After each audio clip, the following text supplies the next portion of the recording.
ny voninahitra dia ho an'ny Jesosy Kristy rery ihany, fa ny fahasoavana sy ny fiadana ary ny fandresena ho amintsika rehetra hatrany hatrany. Hoentina amintsika indray ny toy ny fampianarana tsy misy kilemy, ary enotsika dia iresaka ny mahakasika ny famonjena ny olona rehetra. Ndao vakiana ny teny izay voasoratra ao amin'ny Titosy 2:9-10. Fa efa miseho ny fahasoavan'Andriamanitra izay famonjena ny olona rehetra. Ny fahasoavan'Andriamanitra, ny fahasoavan'i Jesosy Kristy dia mikendry ny famonjena ny olona rehetra. Te hamonjy ny olona rehetra na iza Jesosy Kristy. Ary raha zany famonjena zany no resahana, dia zao no voasoratra ao amin'ny Petera 1:7. Mandray ny antony finoanareo dia ny famonjena ny fanahy. Tena zava-dehibe tompoko ny famonjena ny fanahy, satria ity nofo ity dia efa nambara fa iverina ny amin'ny vovoka. Fa le fanahy dia mila famonjena, ary zany no azavaina ao amin'ny Salamo 7:20, eo amin'ny 9:7. Iza no olona ho velona tsy ahita fahafatesana, fa hamonjy ny fanahiny tsy ho azo ny tana amin'ny fiainatsita. Ito dia misy teny hoe hamonjy ny fanahiny tsy ho azo ny tana amin'ny fiainatsita. Raiso ny andraikitsao, aza vela iafara any amin'ny fiaina tsy hita ny fanahinao. Fa misy inona ao amin'ny fiaina tsy hita? Donge vakiana ny teny Lioka 4:2-20 ka hatramin'ny 4:20. Ary maty le malahelo, dia nety ny anjely eo atratrany Abrahama, ary maty koa ilay manan-karena dia nalevina. Ary anjaly tao amin'ny fiaina tsy hita izy ka ny andrandra, dia nahitany Abrahama teny lavitra eny izy sy Lazarosy teo atratrany. Ary izy niantso ka nanao hoe, ry Abrahama raiko, mamondrafo amiko, ka irao Lazarosy mba hanomboka ny teny ratsan-tanany amin'ny rano, mba hampangatsika ny lelako, fa fadiranova aho eto anatin'ity lelafo ity. Ny teny zay resika teo dia hoe hamonjy ny fanahiny tsy ho azo ny fiainatsita. Fa misy inona ao amin'ny fiainatsita? Eto dia misy olona anankiray niditra ao amin'ny fahafatesana, ary dia nambara fa nijaly tao amin'ny fiainatsita izy. Nahoana izy no nijaly tao amin'ny fiainatsita? Satria dia voalaza eto hoe misy afo na lelafo mahafadiranovanao. Ary eo no mahatonga ny fantany hoe iza no velona tsy hamonjy ny fanahy tsy ho azo nyzany fiainatsita zany. Ary zao ny zavatra misy, reo zay efa tonga amin'ny fiainatsita, raha ny teny zay voasoratra amin'ny Apokalipsy 2:20 eo amin'ny 9:7 indray no jerena. Ary ny fahafatesana sy ny fiainatsita dia natsipy tany amin'ny fariafo. Izany no fahafatesana faharoa dia ny fariafo. Ity tany sy lanitra misy atsika ity dia ho levonina ao aorianan'ny fiainana rivo-taona eto ambony tany. Ary ao aorianan'izany reo zay efa ny afara tany amin'ny fiainatsita ny fanahy, dia mbola nambara indray hoe ho atsipy any amin'ny fariafo. Tena zava-dehibe tompoko ny famonjena ny fanahy. Vonjeo io fanahinao io mba tsy afara any amin'ny fariafo. Ahoana ny lalana zay atorony Jesosy Kristy hamonjena ny fanahy?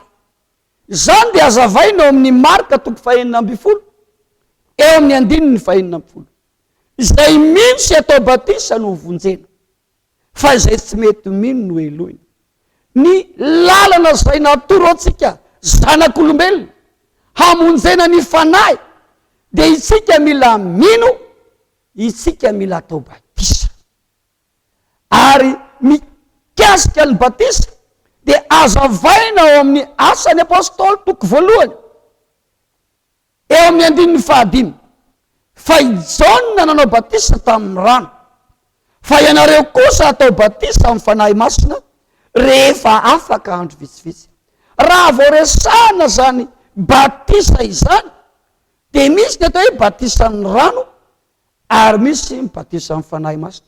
Fa na dia miteny antsika hoe batisa ny rano, batisa ny fanahy masina, izay voasoratra kosa amin'ny Efesianina toko 4:15, iray ny tompo, iray ny finoana, iray ny batisa. Ary maro ny olona rehefa hitoriana amin'ny filazantsara dia milaza izy hoe zay efa vita batisa, zay efa vita batemy.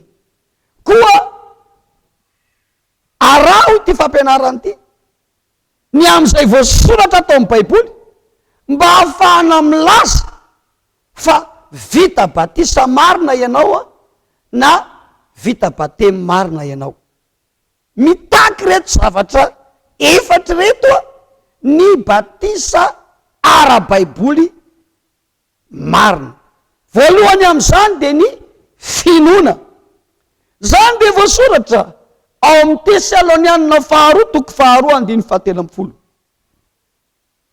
Fa izahay tsy maintsy misaotra an'Andriamanitra mandrakarivany aminareo ry rahalahy malalan'ny tompo, satria Andriamanitra efa nifidy anareo hatramin'ny voalohany hahazo famonjena amin'ny fanamasina amin'ny fanahy sy ny finoana marina. Mario lay teny, hahazo famonjena amin'ny finoana marina. Te hahazo famonjena ve ianao? Mila mino ny marina ianao. Iza ny marina mila inona? Zany dia omeny atsika ao amin'ny Jaona voalohany toko 2:2, anaka zany zavatra zany soratako aminareo mba tsy hanotanareo. Ary raha misy manota dia manasolo vava ao amin'ny ray isika dia Jesosy Kristy lay marina. Azo famonjena amin'ny finoana marina. Iza marina? Iza lay marina? Jesosy Kristy. Zany hoe azo famonjena amin'ny finoana ny Jesosy Kristy. Nahoana no tsy maintsy inoana Jesosy Kristy? Fa iza Jesosy Kristy? Azavaina izany eo amin'ny Jaona voalohany toko 5:20.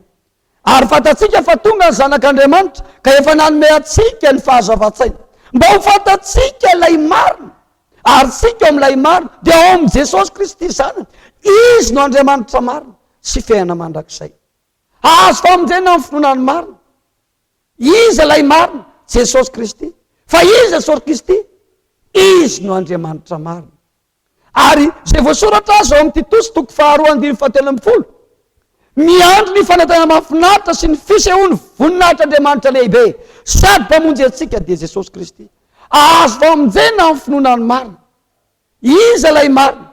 Jesosy Kristy no mpamonjy ny olona rehetra. Jesosy Kristy no mpamonjy ahy sy mpamonjy anao. Zay ny voalohany takina mielohan'ny hafenony atao hoe batisa ara-baiboly. Ny faharoa kosa dia mikasika ny fibebahana. Zany dia voasoratra ao amin'ny asan'ny apôstôly toko 7:17. Ary Andriamanitra ninia tsy nijery ny andro ny tsy fahalalana, fa ankehitriny izy mandidiny olona rehetra amin'izao tontolo izao ibebaka. Ny dingana faharoa eo amin'izany batisa izany dia ny olona rehetra tsy maintsy mibebaka. Nahoana? No takina ibebaka ny olona. Azavaina amin'ny asan'ny apôstôly toko 7:20. Koa mibebay anareo ka miverena hamonoana amin'ny fahotanareo mba ho avy zay andro famelombelomana avy amin'ny fanatrehan'ny tompo. Didina ibebaka ny olona. Tsy maintsy mibebaka ny olona satria araky ny teny zay voasoratra eto dia hoe mibebay anareo hamonona ny fahotanareo. Nanota ny olona ka didina hibebaka. Ary amafisina izany ao amin'ny asan'ny apôstôly toko 9 eo amin'ny 19:20 koa mibeba am'izao haratsinao zao ka mangata amin'ny tompo andreo mba havelany zay noheveriny fonao. Didina hibebaka ny tsirairay avy satria nahavita faharatsiana. Zay ny dingana faharoa voasoratra ao amin'ny baiboly. Ary ny fahatelo zay mahakasika ny batisa de voasoratra ao amin'ny Petera voalohany toko 1 eo amin'ny 1:20. Zay mamonjy anareo koa ankehitriny de ny batisa zay tena n'io tandidin'io tsy ny fanesorana ny fahalotononofa nefa fa ny fitadiavana fieritretana tsara eo anatrehan'Andriamanitra amin'ny tsanganan'i Jesosy Kristy tamin'ny maty. No amafisina ato amin'ny baiboly. Zay mamonjy anareo koa ankehitriny. Mila famonjena venao ankehitriny. Zay mamonjy anareo koa ankehitriny de ny batisa. Ary azavaina ny mahazava-dehibe zany fanekena ny atao batisa izany. Ao amin'ny Lioka toko 1 eo amin'ny 1:7 de hoizy tamin'ny vahoaka zay nakeo aminy mba ataony batisa ry taranaky mena rana, iza no nanohevitra anareo handositra ny fahatezerana ho avy. Zava-dehibe ny fahavitan'ny batisa eo amin'ny fiainan'ny olona anankiray satria hazavaina eto hoe ny batisa de fandosirana ny fahatezerana ho avy. Ary tsy zany ihany arak'izay hita voasoratra amin'ny asan'ny apôstôly toko 2:20 ny 1:20. Ary ankehitriny inona mampijanona anao mitsangana miantso ny anarany ary eo ka atao batisa ianao ka ho sasana ho afaka amin'ny fahotanao. Anisan'ny mahazava-dehibe ny fahataterahan'ny batisa ao amin'ny fiainan'ny olona anankiray de zao ho fanasana azy ho afaka amin'ny fahotana. Zay ny dingana fahatelo mba ho feno lay batisan'ny rano na le batisa marina ara-baiboly ary mbola mitaky de atao hoe rano. Mila rano ny fanaovana batisa. Doka vakina ny teny ao amin'ny asan'ny apôstôly toko 9 eo amin'ny 9:30 ka hatramin'ny 9:30. Ary raha nandeha teny an-dalana izy de tonga teo amin'izay nisy rano. Ary hoy ilay tandapa, indro rano ka inona moa no misakana tsy atao batisa? De nasainy najanona ny kalesy ary izy rolahy dia Filipy sy ilay tandapa nidina ho eo amin'ny rano de nataony batisa. Mikasika ny fanaovana batisa ara-baiboly de mitaky ny fisiny rano. Tsy le rano nefa no alaina ka arosaka na ateteo amin'ny olona fa araky ny eto de zao Filipy sy ilay tandapa nidina ho eny amin'ny rano. Ny olona atao batisa de mila manatona midina eny amin'ny rano ary de eo amin'ny rano no anaovana batisa azy. Mitaky rano, mitaky fidinana eny amin'ny rano ny fanaovana batisa. Ary tsy zany ihany, raha tianao feno ny atao hoe batisan'ny rano zay efa nataonao de mitaky anarana io batisa io. Zany ange de hitatsika voasoratra ao amin'ny asan'ny apôstôly toko 4:10 de raitsika avy hatrany rehefa avy eo eo amin'ny 12.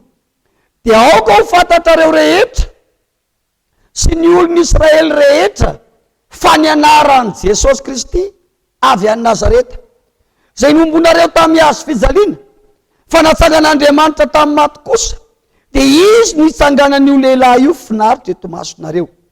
12. Ary tsy misy famonjena mihafa fa tsy misy anarana hafa ambany lanitra nomena ny olona zay azotsika famonjena. Hitatsika am'izany fa mitaky anarana lay batisa ary eto le anarana de hoe Jesosy Kristy. Ary hoy izy tsy misy anarana hafa akoatra ny anarany Jesosy Kristy nomena ny olona eto ambany lanitra zay azahoana famonjena. Te azo famonjena ve ianao? Tsy maintsy eo ny anarany Jesosy Kristy amin'ny fotoana anaovana batisanao. Satria tsy misy anarana hafa nomena ny olona eto ambany lanitra afa-tsy ny anarany Jesosy Kristy zay azahoana famonjena. Ary zany dia amafisiny ao amin'ny Jaona voalohany toko 7 eo amin'ny 7:20. Ary zao ny didiny dia ninotsika ny anarany Jesosy Kristy zanany sy ny fankatiavantsika araky ny didiny meny atsika. Zao ny didiny hinotsika ny anarany Jesosy Kristy. Didina izaho sy anao hino ny anarany Jesosy Kristy satria io anarany io no nomeny eto ambany lanitra. Tsy misy anarana hafa afa-tsy hoe Jesosy Kristy zay azahoana famonjena. Ka raha miteny ny olona anankiray hoe za efa vita batisa dia tsy maintsy ho arahanao tsara ny batisa voasoratra atao amin'ny baiboly.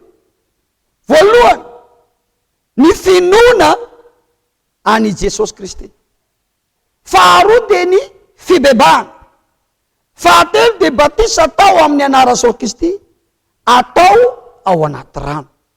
Zay ny batisa feno sy marina voasoratra atao amin'ny baiboly. Ka raha misy tsy mbola tanteraka teo amin'ny fiainanao izany no anampinanao mba handreny fampianarana tsy misy kilema mba ho tanteraka sy ho ara-dalàna fa tena vita batisa na batemy marina ianao. Araky ny nambara teo dia tsy hoe batisa ny rano ihany fa misy koa ny batisa amin'ny fanahy masina. Asa ny apôstôly toko 1:5 fa i Jaona no batisa tamin'ny rano fa ianareo kosa atao batisa amin'ny fanahy masina rehefa afaka andro vitsivitsy. Iresaka indray tsika ny batisa amin'ny fanahy masina.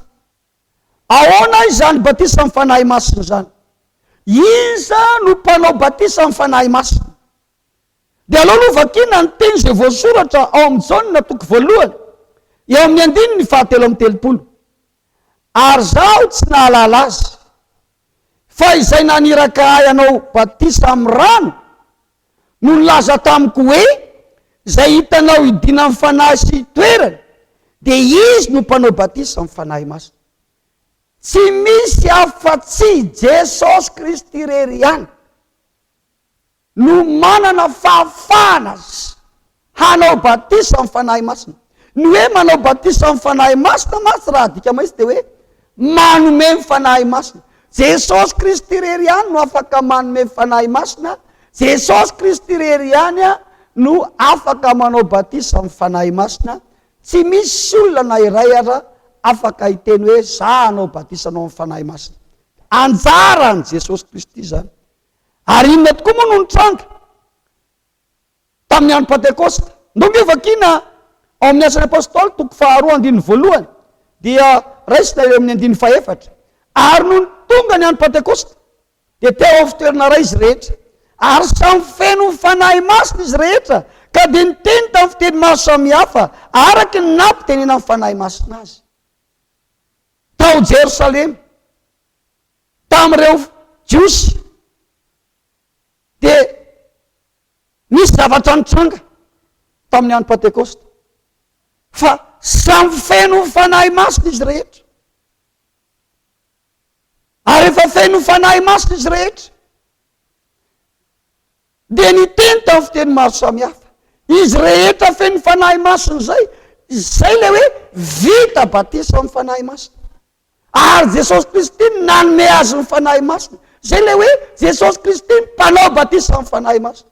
Ary ny zavatra mitranga tsy maintsy hitranga dia tahaka an'izay tany Jerosalema tamin'ny andro Pentekosta ihany. Fa rehefa feno fanahy masina, rehefa vita batisa amin'ny fanahy masina, ny famantarana na pirofo dia zao: ny fanahy masina no mampiteny amin'ny fiteny maro samihafa izany olona vita batisa amin'ny fanahy masina zany. Ny hoe vita batisa amin'ny fanahy masina dia mitovy amin'ny hoe nandray fanahy masina. Ary niza vita batisa amin'ny fanahy masina dia ny fanahy masina no mampiteny azy amin'ny fiteny maro samihafa. Tao Jerosalema tany amin'ny jiosy zany. Fa ny famonjena tsy natao ho an'ny jiosy ihany fa ho an'ny jentilisa koa. Dia ndongo izy rehefa tsika indray nitranga taty amin'ny jentilisa ao amin'ny Asa ny Apôstôly 10 ny 117 sy ny 117. Ary talantona ny mino isan'ny voafora izay niaraka tamin'ny Petera, satria nilatsaka tamin'ny jentilisa koa ny fanomezana dia ny fanahy masina.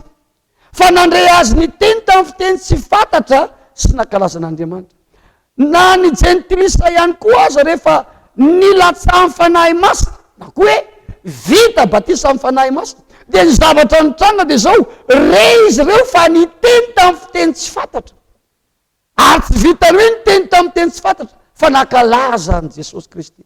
Ka na jiosy na jentilisa vita batisa amin'ny fanahy masina, na izao na ianao vita batisa amin'ny fanahy masina, dia tsy maintsy mitranga le hoe ny fanahy masina no mampiteny ianao amin'ny fiteny maro samihafa, na koa hoe fiteny tsy fantatra. Ka ny olona lazaina fa vita batisa amin'ny fanahy masina dia zao, feno fanahy masina, miteny amin'ny fiteny maro samihafa na miteny amin'ny fiteny tsy fantatra araky ny nampitenena amin'ny fanahy masina azy. Titos 2:12. Fa efa miseho ny fahasoavan'Andriamanitra sy famonjena ny olona rehetra. Etaetanao ve ny hovonjena? Tsy te ho very ve ianao? Tsy tianao efara amin'ny fiaina tsy hita ny fanahinao? Tsy tianao efarany amin'ny farimy rehetra afo ny fanahinao?